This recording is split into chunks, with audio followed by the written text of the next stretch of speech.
Hey guys, it's Nancy Ann. I haven't made a video in quite a while. My other channel, Nancy Ann's Unboxings, has been keeping me very busy, and I haven't been baking as much. Baking doesn't go as well over the summer months, but I have a little bit of time today to bake these two bacon cheddar loaves. They are 20% einkorn and 70% hydration, and we'll be doing some scoring, so at least one of these is going to make it into today's video, depending on how the final product turns out, because one of the scores I've never tried before. And I also wanted to point out, before we get into hands down mode like I used to do, that my bread sling by Bread Basics is what I'm using. People ask about this all the time. I am an affiliate with them. The affiliate link down below will get you 10% off of your purchase, and of course it gets me a small commission as well. And I like it because it's nice and big, and it supports boules and batards of all types with nice long handles to lift it in and out of the Dutch oven. And with that being said, let's get on to some scoring.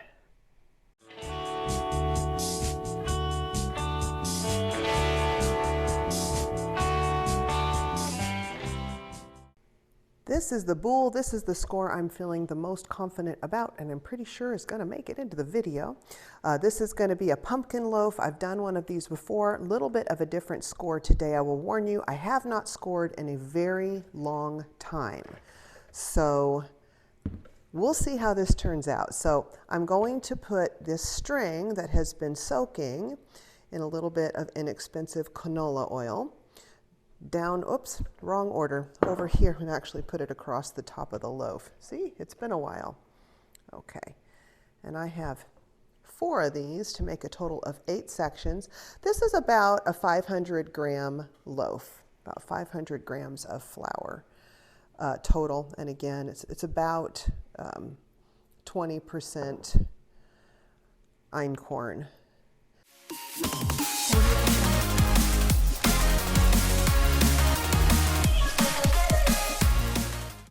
Oh, it's been too long since I've done a video. Okay, so I've got those stationed kind of evenly across there, and the soaking in oil is so that they don't get stuck on the bread when it's time to pull them off after it's cooled. Here we go. I'm going to put that turntable over top, or whatever surface you're going to score on. You could just do the bread sling. You don't have to have a turntable. I just do it to make it easier on myself. Here we go. Bring all those down. Just going to kind of bring them out here to make sure I can tell which is which when it's time to tie. And I'll lift this up. And no, I did not put any rice flour in there. I don't need it. If your bread is properly proofed, it will not stick. And most of the time, it really won't stick anyway. Spray a little water. Just get the loaf damp so that our rice flour will stick, because we're going to put that on for contrast here.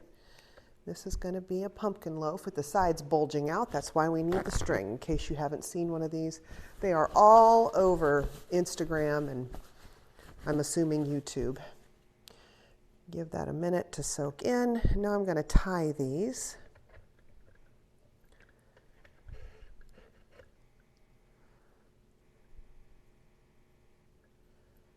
Do a tie there. It's kind of drawing my loaf up right there, isn't it?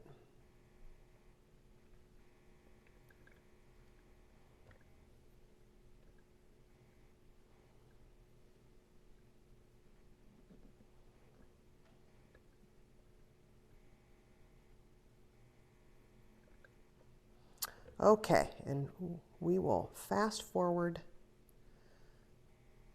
through the rest of them.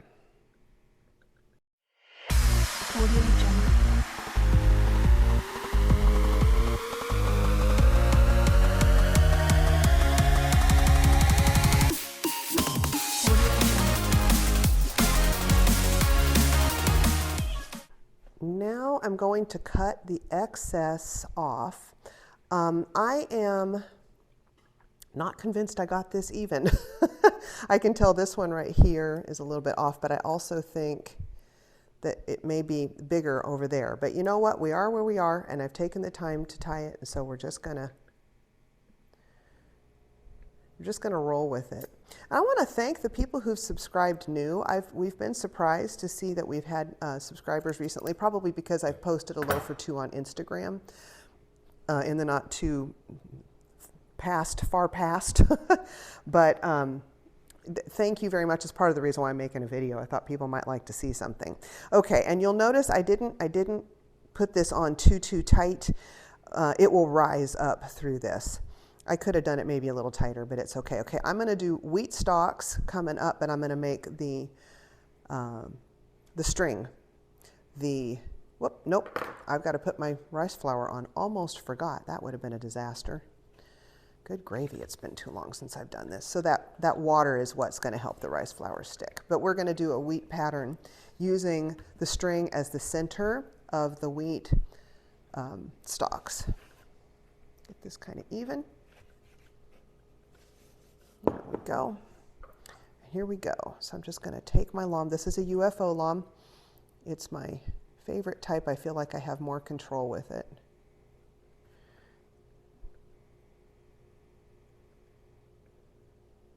Usually I would do one right there, but obviously I don't want to cut my string. Nice upward motion with the loam.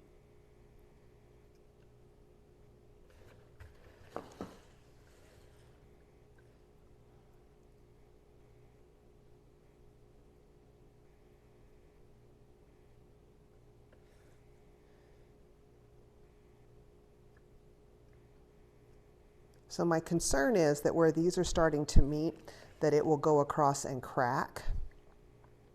They'll kind of go into each other and make a big crack. I don't know if that's a legit concern or not, but we'll find out.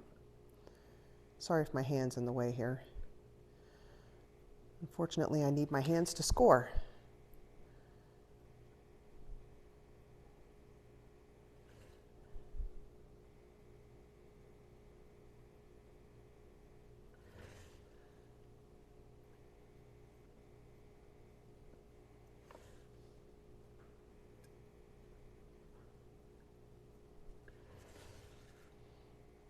Nearing the end.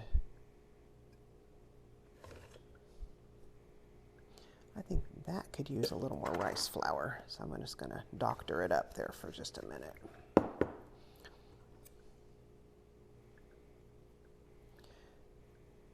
The danger with doing that is that it'll get down inside of those cracks and it won't show up as much. I've seen people do some really sophisticated things with these pumpkin loaves as far as scoring, but I'm so out of practice, I just don't want to get too fancy. I'm almost guaranteed to ruin it. And now we're just going to do little wheat stalks here down at the very bottom. And a little one at the top.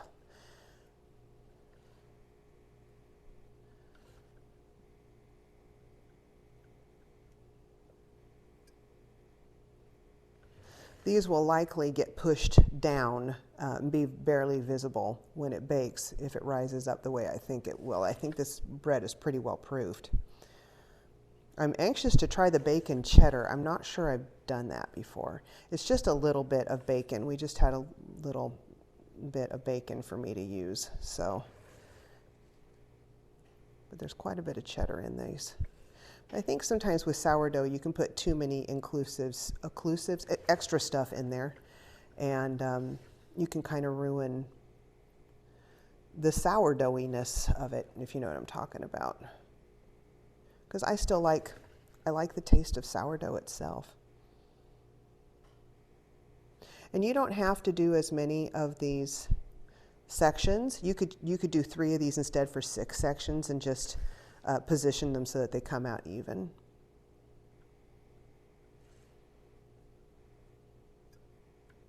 Okay, there we go. We are going to put her in an oven, a Dutch oven that is heated in the oven to 500 degrees. And I'm going to set this in there after brushing the excess flour off with my brush so that it doesn't make a mess all over the bottom of the oven. I'll set this down in there in the hot Dutch oven. I'll put the lid on. I'll shove it in the oven. I'm going to lower my temperature to 425, and I'm going to bake this for 25 minutes before removing it from the oven. That's called the par bake, and scoring my next loaf. So our 25 minutes are up. Let's see how she fared as far as oven spring and design retention went Oh, not bad at all. That's pretty. So there is one little tear right here. That's to be expected. Didn't tear the way I thought. Well, that kind of was the way I thought it would, where I was concerned about the two top little fronds there, or top little cuts cutting into each other, and they did. But I am going to lift this up for now with the pot holders because the handles are hot for just a minute or two, but then they cool off real quick.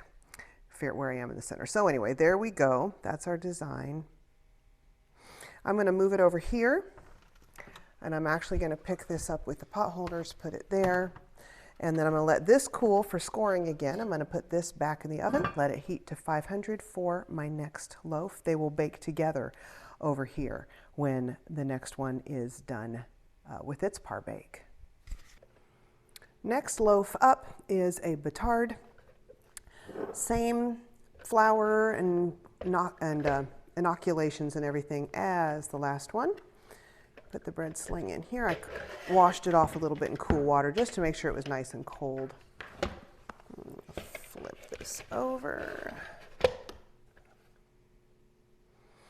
We'll see how this works. This is a little bit of a design on the, it's embroidery. Yeah, the embroidery design came out on the bread, but it's okay. I think it'll be all right by the time we get all of our scoring done. The towel I normally use that is smooth wasn't very clean, so decided to use a different one to line the Banneton, which makes a point that you don't really need the linen lining. You can just put a clean towel in. Okay, dry my hands off just a tad here.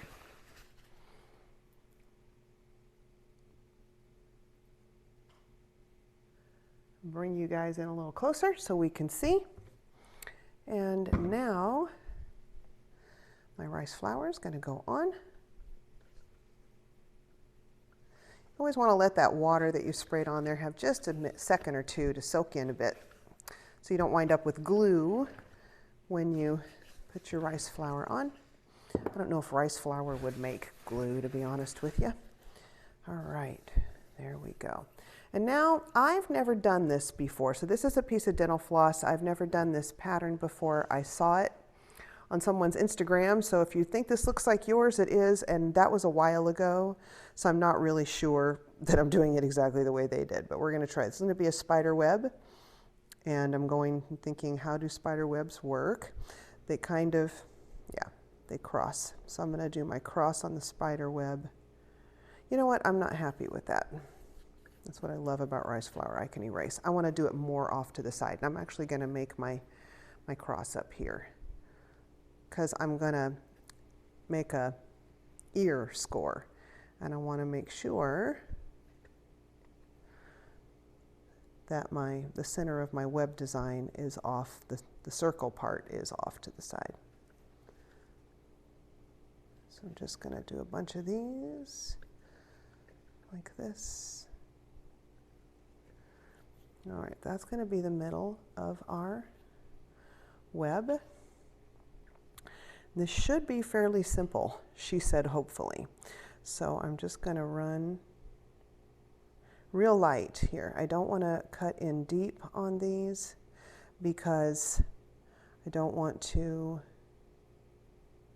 make this the main score. The main score is going to be that ear I make. And now I'm just following these lines real lightly all the way around. And here we go. Those are coming out a little deeper than I'd like. We'll see if this score makes it into the video. Oop, that one went crooked on me. All right, so now we're just gonna make little lines that go in like a web does.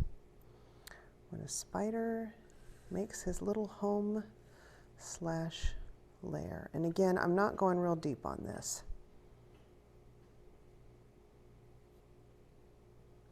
Well, that got off a little, didn't it? Okay, so let's come down here.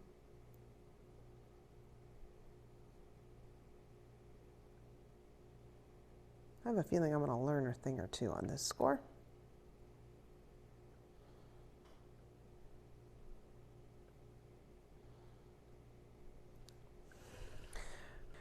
Finally, wait, the camera's at a different angle than I'm used to. I'm used to it pointing at me instead of away from me. And it's also sideways. And I'm trying to remember, do spider webs only go in one arc direction, or do they vary? Well, this spider does it in one direction. I was wondering if some would go that way.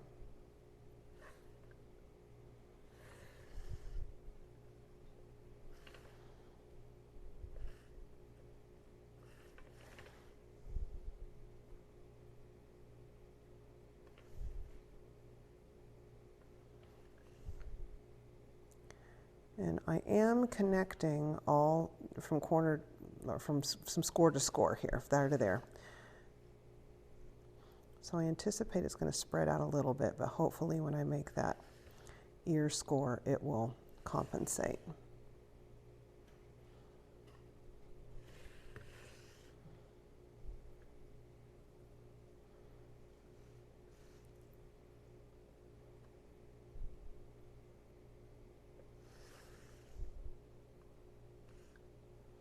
And I guess I could do all one at once. I tend to go all the way around because A, I am a person of symmetry, and B, I think it helps with keeping the lines even. It helps me also keep track of where I am. I'm going to run out of space here on the shallow end in a minute.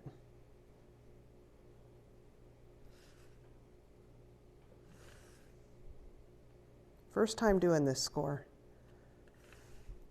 Maybe I'm an idiot for putting it out there for everybody to see. No point scoring down there.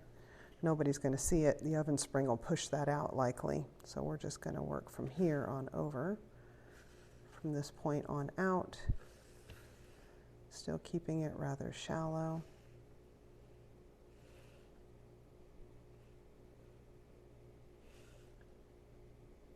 I think that's about all I can get out of that. Maybe one more down there. Alrighty, now we're just going to go back over here. It's hard to make those swoops deep the further down the loaf I get. Of course, they haven't been particularly deep the whole time. I think that's all we can do there. We can get one more out of this likely. You see the pull goes this way, the tension across a batard, so this one is trying to split. I may just make that my part of my main score. I need to score quickly because it's starting to really pull. Okay, here we go. You ready? Yeah, I'm gonna start here. Just going nice and deep. I know it looks like I'm ruining. Whoops, don't put your finger on the blade, Nancy. I think I'm okay. We'll find out in a minute. Now I'm just gonna push like that. Okay, I'm gonna brush all of the flour off and put this one in the oven for 25 minutes as well. Well, it's time to see how our spider web loaf fared with oven spring. Just want to say the dog has been barking a little bit, so if he barks, I'm sorry, but let's see how it did. Deep breath. Oh, wow, that is far better than I dared to hope for. So it did tear a little bit right here, but that's okay. The web is intact in the important part, which is the center. Let's turn it around.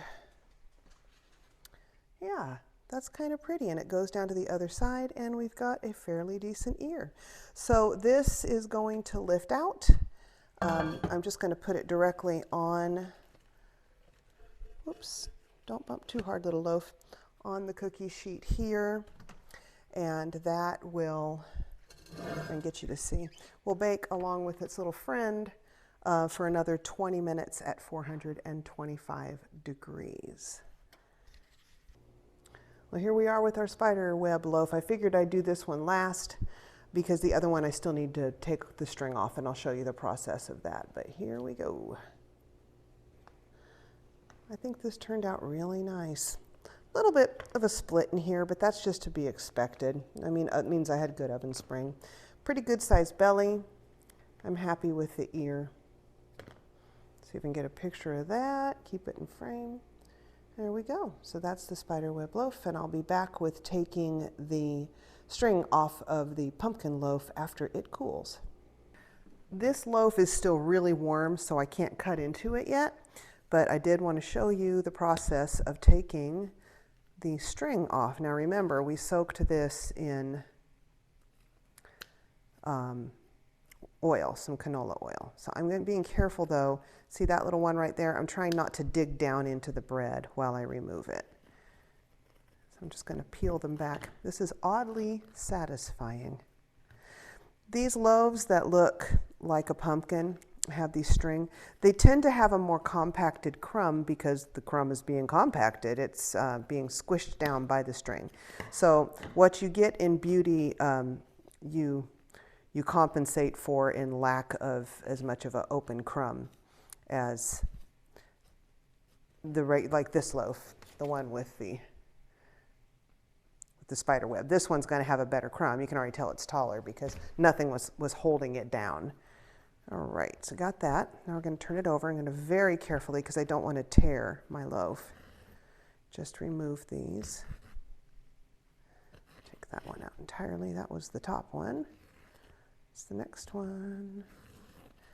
And I don't remove these. By the way, these are just regular old string I found around. They're not even baker's twine. Okay. And there we go. That is our finished product. Little tear right there. That's no big deal. Like I've said before, the nice thing about sourdough is you can eat the results, but I think overall this is really just a gorgeous, gorgeous loaf. Another one right there. You know, you can pick them apart. You cannot predict oven spring. There we go. We have two really pretty loaves, both fall themed, baked, and ready to go. Thank you very much for watching. If you have made it this far, thank you a bunch. If you could just give this a quick like, just poke that like button real quick, I would very much appreciate it. Subscribe if you would like. I don't get on here real often because my other channel does keep me so busy, but occasionally I will still post a scoring video. I also have a video on my method of making sourdough. It is the video before this one. I will try to remember to link that in the drop-down box. And just take a look through my other videos, see if there's anything you are interested in. If you would be so kind as to comment. Part of the reason why I stopped making so many videos is because I just don't get interaction with my viewers here. And that's the fun part for me. So if you could comment below, just anything you'd like to say, any questions you have, I would very much appreciate it. I love getting to know my viewers. So there we go. We are done. Have a great day, everybody. Bye-bye, and be blessed.